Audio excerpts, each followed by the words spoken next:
बिहार के यूट्यूबर मनीष कश्यप की मुश्किलें जो हैं वो कम होने का नाम नहीं ले रही हैं और हर बढ़ते दिन के साथ ये बढ़ती जा रही हैं। फिलहाल जो बड़ी जानकारी, बड़ी खबर उनको लेकर आई है वो ये है कि तमिलनाडु पुलिस जो है वो उन्हें अपने साथ लेकर तमिलनाडु चली गई है। मंगलवार को पटना से सीधे फ्लाइट पकड़ के तमिलनाडु पुलिस जो है वो अपने साथ मनीष कश्यप को ले गई और कहा जा रहा है कि पटना के स्पेशल कोर्ट से तमिलनाडु पुलिस ने इसको लेकर परमिशन मांगी थी, जिसको परमिशन ग्रांट कर दी गई।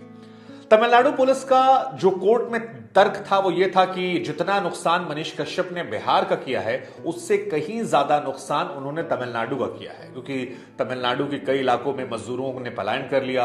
आर्थिक तौर पर करोड़ों रुपए का नुकसान हुआ क्योंकि इस खबर से लोग डर गए और बड़ी संख्या में वहां से पलायन कर गए।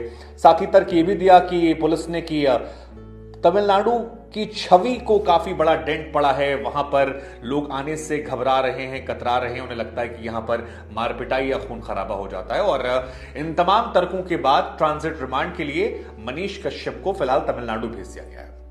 बड़ी बात यह कि तमिलनाडु में 13 मामले इस पूरी घटना को लेकर दर्ज हुए, जिसमें 6 मामलों में मनीष कश्यप और उनके चैनल का नाम जो है वो नामजद करवाया गया। और ऐसे में तमिलनाडु पुलिस का ले जाना, वहां जाके पूछताछ करना और उसके बाद उनका नामजद होना, ये उनकी समस्याओं को 18 मार्च को मनीष कश्यप ने जब घर में कुर्की की जा रही थी उस दौरान पेश होकर सरेंडर कर दिया था। तब से 2 बार ट्रांजिट रिमांड पर वहां की पुलिस ले चुकी है। पहली बार 7 दिन के लिए मांगा तो 1 दिन की रिमांड मिली, उसके बाद दोबारा 7 दिन के लिए मांगा, 4 दिन की रिमांड मिली और अभी हाल फिलहाल में जब वो रिमांड खत्म हुई तो उन्हें जेल भेज दिया गया था, जिसके बाद तमिलनाडु पुलिस जो है वो साथ में लेकर जा चुकी है। अब विशेषज्ञ मानते हैं कि बिहार में जो मामले मनीष कश्यप पर दर्ज हैं उसमें उन्हें 5 से 7 साल की सजा हो सकती है अगर वो सारे अपराध साबित हो जाते हैं तो। इन अपराधों में जमानत के लिए उसे 1 महीने का वक्त लग सकता है, क्योंकि जिला जज से वो जमानत मिलेगी नहीं, उसके लिए सेशन कोर्ट जाना पड़ेगा। ये टेक्निकल बातें जो हम आपको बता रहे हैं और इस सारी प्रक्रिया में 1 महीने का वक्त लग सकता है। ये बिहार की बात कर रहे हैं। तमिलनाडु में क्योंकि कई मामले और दर्ज हैं तो वहां पर भी अगर मामले साबित होते हैं तो मुश्किलें बहुत ज्यादा बढ़ सकती हैं। लेकिन फिलहाल मनीष कश्यप का जो फोन है वो नहीं मिला है और वो फोन बहुत इंपॉर्टेंट सबूत है, क्योंकि पुलिस ये कह रही है कि जिस फोन से वीडियो शूट किया गया था या फिर वीडियो अपलोड किया गया था, अपलोड शायद सही शब्द होगा, वो फोन अब तक नहीं मिला है। और क्योंकि इस दौर में सारी चीजें फोन पर होती तो पुलिस बिहार की ये भी जानना चाहती है कि ये मनीष कश्यप ने किया था या फिर मनीष कश्यप के पीछे कोई पॉलिटिकल पार्टी जो है वो। हालांकि मनीष कश्यप के समर्थक जो हैं उन्होंने 23 मार्च को बिहार बंद का ऐलान किया था और बिहार बंद ऐलान के पीछे उन्होंने वो तस्वीरें डाली जिसमें कहा गया कि देखिए मनीष कश्यप को सच बोलने की सजा दी जा रही है। मनीष कश्यप के तमाम समर्थकों ने, खासतौर पर जो राइट विंग के लोग हैं, उनका ये कहना, ये मानना था कि मनीष कश्यप को इसलिए सजा दी जा रही है क्योंकि वो तेजस्वी यादव के खिलाफ मुखर होकर बोल रहे हैं। और उनके ज्यादातर समर्थकों का ये मानना है कि मनीष कश्यप की लड़ाई तेजस्वी यादव से लड़ाई हो गई है और इस वजह से मनीष कश्यप को टारगेट किया जा रहा है। बहुत सारी तस्वीरें भी निकल कर आई जिसमें मुंह पर कपड़ा बांधा गया था या मनीष कश्यप के हाथों में हथकड़ियां थी। तो उन तस्वीरों को देखकर जो राइट विंग है वो इसे निशाने पर ले रहा है। बिहार पुलिस जिस तरह से रिएक्ट कर रही है उसको वो निशाने पर ले रहा है कि आप लोग बदले की भावना से कार्रवाई कर रहे हैं और मनीष कश्यप के मामले में उतना दम नहीं था जितना बड़ा आपने बना दिया। कई लोगों का यह मानना है कि मनीष कश्यप को इससे पॉलिटिकली बहुत फायदा होगा, उनके पीछे लोग होंगे।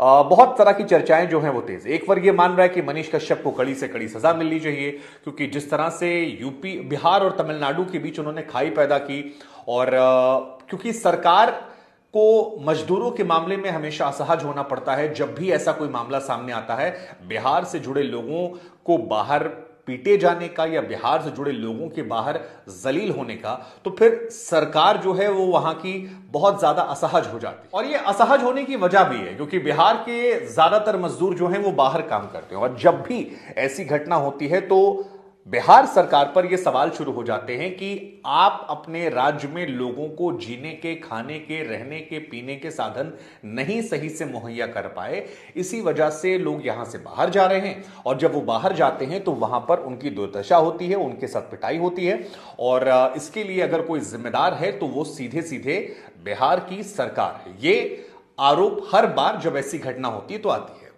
इस घटना में भी यही हुआ था। बिहार सरकार को लेकर बहुत सारे सवाल खड़े किए गए, लगातार क्रिटिसिज्म हुआ। उधर तमिलनाडु में भी दो दो बार मुख्यमंत्री जो हैं उनको इस मामले पर स्टेटमेंट देना पड़ा। जहां मजदूर काम करते थे वहां अधिकारियों की फौज चली गई। बीजेपी ने इस मामले को कैश करके मनीष कश्यप के समर्थन में कई बार उनके नेताओं से रिश्ते की बात आई और कई जो उनके छोटे नेता थे वो सोशल मीडिया पर लगातार सपोर्ट करते नजर आए।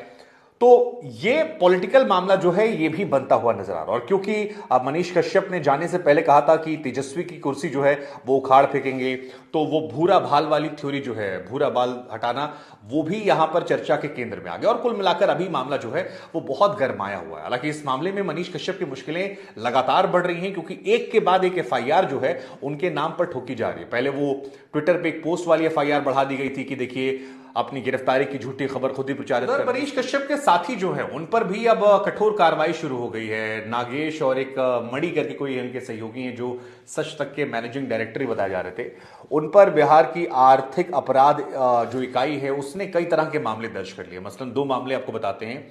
एक दर्ज किया है पैसे लेकर खबर चलाने का, कि ये लोग उगाही करते थे खबरों के नाम पर और कई जगहों पर वसूली करने की बात आई है। खासतौर पर कुछ कोचिंग सेंटर का जिक्र आ रहा है कि उनसे पैसे लिए गए थे।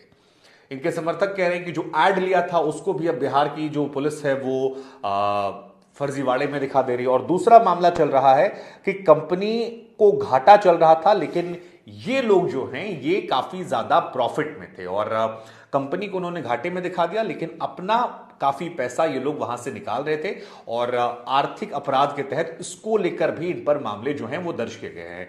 ये जो मणि हैं ये फरार चले थे, इन्हें पकड़ लिया गया है। नागेश को पहले ही पकड़ लिया गया था और भी कई लोग जो इनके समर्थन में कैंपेन चला रहे थे उन पर भी सख्ती दिखाने की कोशिश की गई है। फिलहाल यह मामला जो है काफी ज्यादा गरमाया हुआ है। इस मामले में सीधे सीधे दो तरह से लोग बटे हुए हैं। एक वर्ग है जो इससे कहता है कि हिंदुत्ववादी हैं मनीष कश्यप, जिनकी बोलने के लिए उन पर आवाज दबाने के लिए सख्ती लगाई क्योंकि वो सच का साथ देते हैं, विरोधियों के खिलाफ बोलते हैं और इसलिए सत्ता बल उनके खिलाफ जाकर अलग तरीके से कार्यवाही जो है वो लगातार करता हुआ नजर आ रहा है। और दूसरी तरफ जो उनके विरोधी हैं वो ये कह रहे हैं कि देखिए एक फर्जी वीडियो बनाकर बिहार से लेकर तमिलनाडु तक इन्होंने असहज वाली स्थिति पैदा कर दी, लोगों को परेशान किया, बहुत सारे मजदूर वहां से भाग कर आए और दो राज्यों के बीच में समन्वय खराब हुआ, मनमुटाव हुआ, बहुत तरह की बातें आई। तो इन पर कठोर कार्रवाई होनी चाहिए क्योंकि डेंट बहुत बड़ा लगा है। तमिलनाडु पुलिस का हमने आपको शुरू में स्टेटमेंट बताया भी था कि करोड़ों का नुकसान हो गया हमें हमारे मजदूरों के जाने से, आर्थिक तौर पर, प्रतिष्ठा के तौर पर। बिहार में भी ये कहा जा रहा है। तेजस्वी यादव की साख को लेकर बहुत सारे सवाल शुरू हो गए थे। लेकिन इस मामले में पुलिस और अपराध के अलावा एक इसका सियासी पहलू भी है जिसमें साफ साफ नजर आ रहा है कि सत्ता पक्ष के लोग जो हैं अभी, मतलब तेजस्वी यादव के साथ जो लोग हैं वो मनीष कश्यप को लंबे समय तक जेल में देखना चाहते हैं और विपक्ष जो वहां पर है बीजेपी, वो और उससे जुड़े लोग जो हैं, खासतौर पर जो हिंदूवादी लोग अपने आप को कहते हैं, वो मनीष कश्यप को एक हीरो के तौर पर प्रेजेंट कर रहे हैं। और जब से ये घटनाएं हुई हैं तब से मनीष कश्यप के सोशल मीडिया पर फॉलोअर्स की संख्या जो है वो भी बहुत ज्यादा बढ़ गई है। मतलब काफी बड़ी संख्या में लोग उनके पास आए हैं, जुड़े हैं। तो दोनों तरफ से सियासत जो है वो जारी है। हमें लगा कि ये हम आपको बताते हैं और तमिलनाडु पुलिस जो लेकर गई है मनीष कश्यप को, इसको लेकर आप क्या सोच रखते हैं वो आपसे जानते हैं। फिलहाल हमने कोशिश की कि ईमानदारी से बात आपके सामने रखी जाए। आपकी क्या सोच है पूरे मनीष कश्यप प्रकरण को लेकर, कमेंट सेक्शन में हमें जरूर बताइएगा। जय हिंद, जय भारत।